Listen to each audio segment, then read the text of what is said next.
आस्था times, समाजसेवेची आस्था असणारं एकमेव व्यासपीठ। फलटण शहरामध्ये सध्या महात्मा ज्योतिबा फुले यांच्या पुतळ्याच्या संदर्भात काही चर्चा चालू असल्याचं समजलं। काही चर्चेतून जे काही निष्कर्ष आले त्याच्या संबंधात सुद्धा त्या ठिकाणी काही ऐकावयास, काही बाईट ऐकण्यास मिळाल्या आणि यामध्ये फार मोठं काहीतरी गैरसमजाचं वातावरण पसरवण्याचा त्या ठिकाणी प्रयत्न होत असताना दिसतोय। सध्या एकंदर परिस्थितीचा विचार करता आजची जी गरज आहे ती सर्व समाजाने एकत्रित राहून पुढे जाण्याची गरज आहे।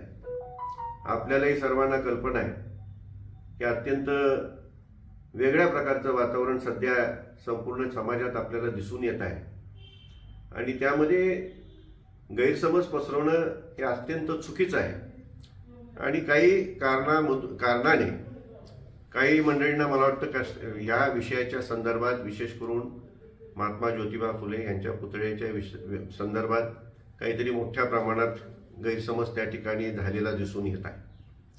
माझ्या माहितीप्रमाणे 2021 साली श्रीमंत रामराजे साहेब यांच्याकडे काही मंडळी आली होती आणि त्यांनी भारतरत्न डॉक्टर बाबासाहेब आंबेडकर यांचा चौक, त्यांचा असणारा त्या ठिकाणी पुतळा, त्याचं सुशोभीकरण अशी मागणी केली आणि त्याचप्रमाणे डॉक्टर यांच्या नावाने असणारा चौक आणि त्या ठिकाणी असणारा पुतळा यांच्या संबंधाने त्या ठिकाणी सुशोभीकरण करावं अशा प्रकारची मागणी केली आणि मग त्यामुळं रामराजांनी नगरपालिकेकडं ह्या दोन्ही चौक सुशोभीकरण नगरपालिकेने करून द्यावे आणि त्या ठिकाणी ह्या दोन्ही महापुरुषांची पूर्ण आकृती पुतळे करण्याच्या दृष्टीने त्या ठिकाणी त्यांनी मागणी केली होती आणि नगरपालिकेने त्यांची मागणी त्या ठिकाणी एका ठरावाद्वारा 2021 साली मान्य केली होती। त्यानंतरच्या काळामध्ये ते पुतळे बनवण्याच्या दृष्टीने त्या ठिकाणी निर्णय झाला।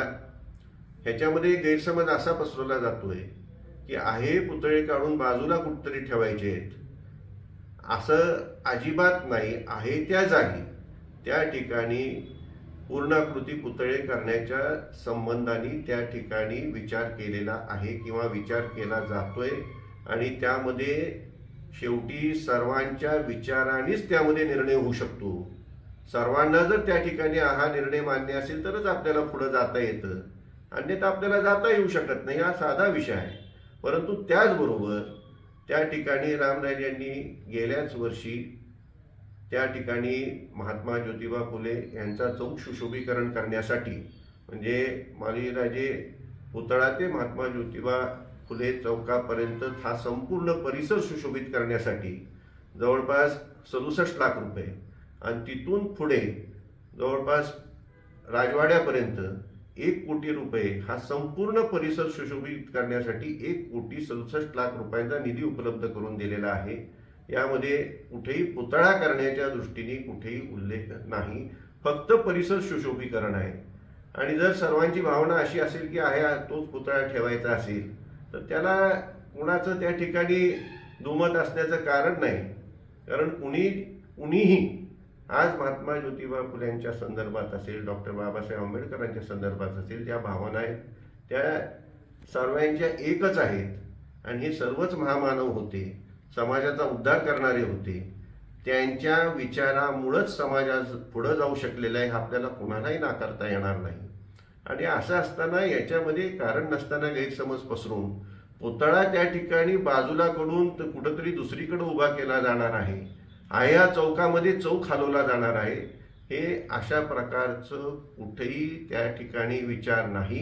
आहे ह्या चौकात, आहे ह्या ठिकाणीच सर्वांची मान्यता असेल तरच त्या ठिकाणी ज्याप्रमाणे पुणे विद्यापीठामध्ये महात्मा ज्योतिबा फुले यांचा पूर्णाकृती पुतळा आहे तशा प्रकारचा पुतळा करण्याच्या दृष्टीने त्या ठिकाणी विचार आहे। ह्या ठिकाणी ह्या शब्दावर मी मुद्दाम भर देतोय, कारण ह्या ठिकाणीच बसवायचा आहे, तो किंचित इंचभर इकडं तिकडं हलणार नाही अशी दक्षता घेऊन आणि त्याच्या पुढे जाऊन सांगतो की जर ते कुणाला मान्य नसेल आणि आहे असंच ठेवायचं असेल तर फक्त चौक सुधारणा होईल आणि आहे हा पुतळा राहील. तर यावर काहीतरी गैरसमज पसरून त्या ठिकाणी वातावरण बिघडवण्याचं काम कोणी करू नये एवढीच माझी विनंती. त्याचबरोबर माझं असं स्वतःचं मत आहे की त्या ठिकाणी महात्मा फुले चौकामध्ये जे नगरपालिकेचं मार्केट आहे त्या मार्केटला क्रांतीज्योती सावित्रीबाई फुले यांचं नाव देण्यात आलेलं आहे.